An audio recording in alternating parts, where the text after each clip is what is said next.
पिंगला गीता। पिंगला गीता महाभारत के शांति पर्व के अंतर्गत पितामह भीष्म एवं धर्मराज युधिष्ठिर के संवाद रूप में प्राप्त होती है।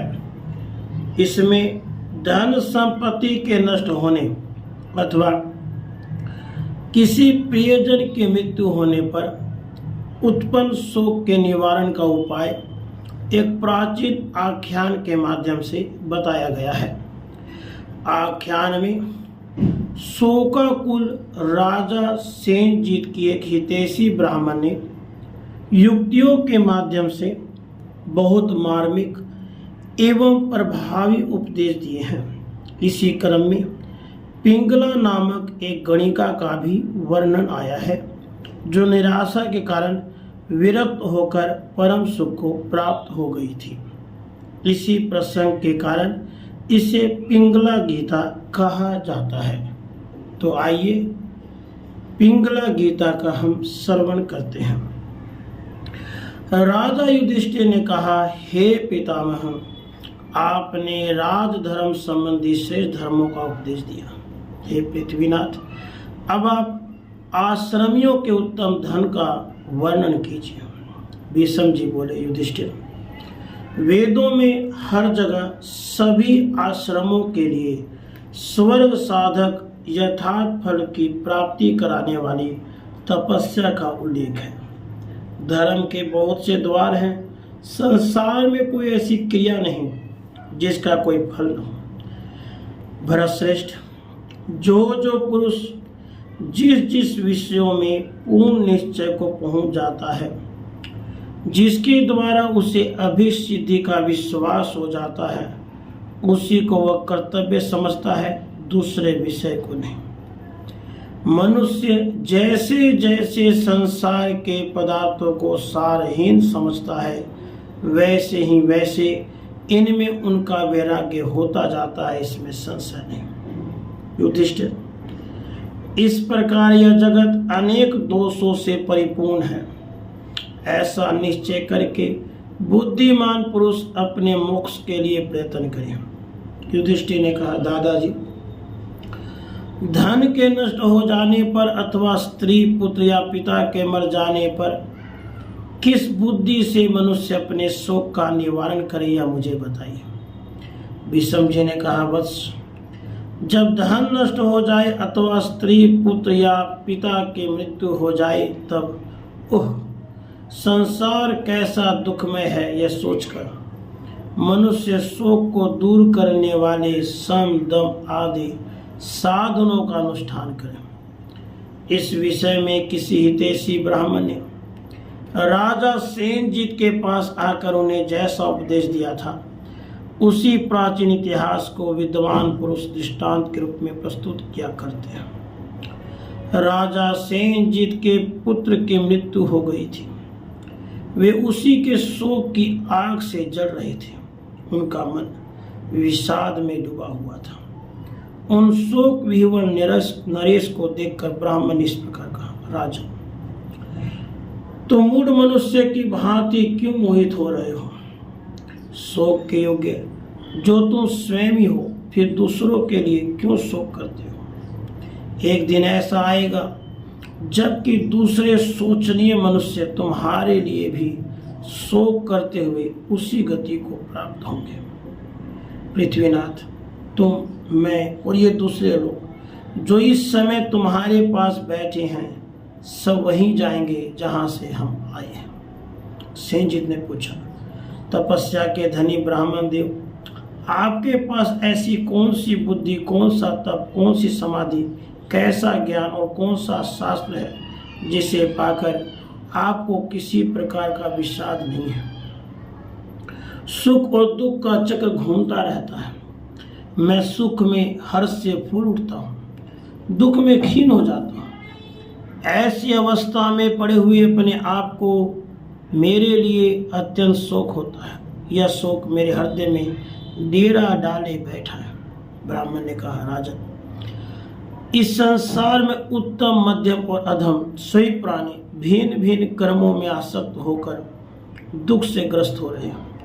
मैं तो अकेला हूँ, ना तो दूसरा कोई मेरा है और ना मैं किसी दूसरे का। मैं उस पुरुष को नहीं देखता जिसका मैं हो जाऊं, तथा उसको भी नहीं देखता जो मेरा हो।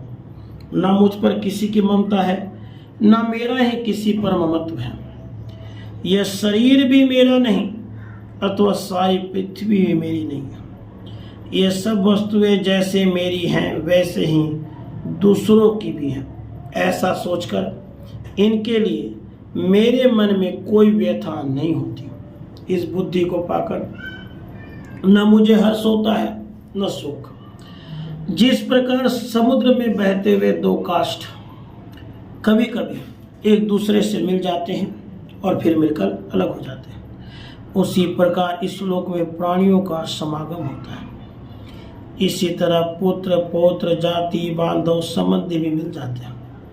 उनके प्रति कभी आसक्ति नहीं बढ़ानी चाहिए, क्योंकि एक दिन उनसे विछोह होना निश्चित है। तुम्हारा पुत्र किसी अज्ञात स्थिति से आया था और अब अज्ञात स्थिति में ही चला गया है। न वह तुम्हें जानता था और न तुम उसे जानते थे। फिर तुम उसके लिए कौन होकर किस लिए शोक करते? संसार में विषयों की तृष्णा से जो व्याकुलता होती है उसी का नाम दुख है, और उस दुख का विनाशी सुख है। उस सुख के बाद पुनः कामना जनित दुख होता है। इस प्रकार बारंबार दुख ही होता रहता है। सुख के बाद दुख, दुख के बाद सुख आता है। मनुष्यों के लिए सुख और दुख चक्र की भांति घूमते रहते हैं। इस समय तुम सुख से दुख में आ पड़े हो, अब फिर तुम्हें सुख की प्राप्ति होगी। यहाँ किसी प्राणी को न तो सदा सुखी प्राप्त होता और न सदा दुखी। यह शरीर ही सुख का आधार है और यही दुख का भी आधार है। देहाभिमानी पुरुष शरीर से जो जो कर्म करता है उसी के अनुसार वह सुख और दुख रूप फल भोगता है। यह जीवन स्वभावतः शरीर के साथ ही उत्पन्न होता है। दोनों साथ साथ अलग अलग रूपों में रहते हैं और साथ ही साथ नष्ट हो जाते हैं। मनुष्य नाना प्रकार के स्नेह बंधनों में बंधे हुए हैं, अतः वे सदा विषयों की आसक्ति से घिरे रहते हैं। इसलिए जैसे बालू द्वारा बनाए हुए पुल जल के वेग से बह जाते हैं, उसी प्रकार उन मनुष्यों की विषय कामना सफल नहीं होती, जिससे वे दुख पाते रहते हैं। तेली लोग तेल के लिए जैसे तिलों को कोल्हू में पेरते हैं, उसी प्रकार स्नेह के कारण सब लोग अज्ञान जनित कलेशों द्वारा सृष्टि चक्र में पीस रहे हैं। मनुष्य स्त्री पुत्र आदि कुटुंब के लिए चोरी आदि पाप कर्मों का संग्रह करता है, किंतु इस लोक और परलोक में उसे अकेले ही उन समस्त कर्मों का क्लेश में फल भोगना पड़ता है। स्त्री पुत्र कुटुंब में आसक्त हुए सभी मनुष्य उसी प्रकार शोक के समुद्र में डूब जाते हैं, जैसे बूढ़े जंगली हाथी दलदल में फंसकर नष्ट हो जाते हैं। प्रभु, यहाँ सब लोगों को पुत्र धन कुटुंबी तथा संबंधियों का नाश होने पर दावानल के समान दाह उत्पन्न करने वाला महान दुख प्राप्त होता है, परंतु सुख दुख अथवा जन्म मृत्यु आदि यह सब कुछ प्रारब्ध के अधीन है। मनुष्य हितैषी सुहृदों से युक्त हो या न हो, वह शत्रु के साथ हो जाता है या मित्र के, बुद्धिमान हो या बुद्धिहीन, देव की अनुकूलता होने पर ही सुख पाता है। अन्यथा न तो सुहृद सुख देने में समर्थ है, न शत्रु दुख देने में समर्थ है, न तो बुद्धि धन देने की शक्ति रखती है और न धन ही सुख देने में समर्थ होता है। न तो बुद्धि धन की प्राप्ति में कारण है, न मूर्खता निर्धनता में। वास्तव में संसार चक्र की गति का वृत्तांत कोई ज्ञानी पुरुष ही जान पाता, दूसरा नहीं। बुद्धिमान शूरवीर मूढ़ डरपोक गूंगा विद्वान दुर्बल बलवान जो भी भाग्यवान होगा, देव जिसके अनुकूल होगा उसे बिना यत्न के ही सुख प्राप्त होगा। दूध देने वाली गौ बछड़े की है या उसे दूहने अथवा चराने वाले ग्वाले की है या रखने वाले मालिक की है, अथवा उसे चुरा कर ले जाने वाले चोर की। वास्तव में जो उसका दूध पीता है उसी की वह गाय है, ऐसा विद्वानों का निश्चय। इस संसार में जो अत्यंत मूढ़ है और जो बुद्धि से परे पहुंच गए हैं वे ही मनुष्य सुखी हैं। बीच के सभी लोग कष्ट भोगते हैं। ज्ञानी पुरुष अंतिम स्थितियों में रमण करते हैं, मध्यवर्ती स्थिति में नहीं। अंतिम स्थिति की प्राप्ति सुख स्वरूप बताई जाती है और उन दोनों के मध्य की स्थिति दुख रूप कही गई है। खोटी बुद्धि वाला मूर्ख मनुष्य अपने कर्मों के शुभ अशुभ परिणाम की कोई परवाह न करके सुख से सोता है, क्योंकि वह कंबल से ढके हुए पुरुष की भांति महान अज्ञान से आवृत रहता है। किंतु जिन्हें ज्ञान जनित सुख प्राप्त है, जो द्वंद्वों से अतीत है तथा जिनमें मत्सरता का अभाव है, उन्हें अर्थ और अनर्थ कभी पीड़ा नहीं देते। जो मूर्खता को लांघ चुके हैं परंतु जिनको ज्ञान प्राप्त नहीं है, वे सुख की परिस्थिति आने पर अत्यंत हर्ष से फूल उठते हैं और दुख की परिस्थिति में अतिशय संताप का अनुभव करने लगते हैं। मूर्ख मनुष्य स्वर्ग में देवताओं की भांति सदा विषय सुख में मग्न रहते हैं, क्योंकि उनका चित्त विषयासक्ति के कीचड़ में लथपथ होकर मोहित हो जाता है। आरंभ में आलस से सुख सा जान पड़ता है, परंतु वह अंत में दुखदायी होता है। कार्य कौशल दुख सा लगता है, परंतु वह सुख का उत्पादक है। कार्य कुशल पुरुष में ही लक्ष्मी सहित ऐश्वर्य निवास करता है, आलसी में नहीं। अतः बुद्धिमान पुरुष को चाहिए कि सुख या दुख, प्रिय या अप्रिय, जो जो प्राप्त हो जाए उसका हृदय से स्वागत करे, कभी हिम्मत न हारे। शोक के हजारों स्थान है, भय के सैकड़ों स्थान है, किंतु वे प्रतिदिन मूर्खों पर ही प्रभाव डालते हैं, विद्वानों पर नहीं। जो बुद्धिमान ऊहापोह में कुशल शिक्षित बुद्धि वाला, अध्यात्म शास्त्र के श्रवण की इच्छा रखने वाला, किसी के दोष न देखने वाला, मन को वश में रखने वाला और जितेंद्रिय है, उस मनुष्य को शोक कभी छू भी नहीं सकता। विद्वान पुरुष को चाहिए कि वह इसी का आश्रय लेकर मन को काम, क्रोध आदि शत्रुओं से सुरक्षित रखते हुए उत्तम विचार करे। जो उत्पत्ति और विनाश के तत्व को जानता है उसे शोक छू नहीं सकता। जिसके कारण शोक, ताप, दुख या जिसके कारण अधिक श्रम उठाना पड़े, वह दुख का मूल कारण अपने शरीर का एक अंग भी हो, उसे त्याग देना चाहिए। मनुष्य जब किसी पदार्थ में ममत्व कर लेता है तो वे ही उसके वैसे दुख के कारण बन जाते हैं। वह कामनाओं में से जिसका परित्याग कर देता है वही उसके सुख की पूर्ति करने वाली हो जाती है। जो पुरुष कामनाओं का अनुसरण करता है वह उन्हीं के पीछे नष्ट हो जाता है। संसार में जो कुछ इस लोक के भोगों के स्थान है और जो स्वर्ग का महान सुख है, वे दोनों तृष्णाशय से होने वाले सुख की 16वीं कला के बराबर में नहीं है।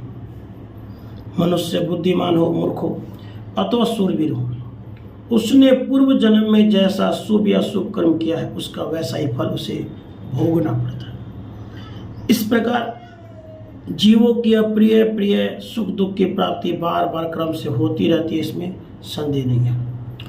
ऐसी बुद्धि का आश्रय लेकर कामनाओं के त्याग रूपी गुण से युक्त हुआ मनुष्य सुख से रहता है। इसलिए सब प्रकार के भोगों से विरक्त होकर उन्हें पीठ पीछे कर दे, अर्थात उनसे मुक्त हो जाए।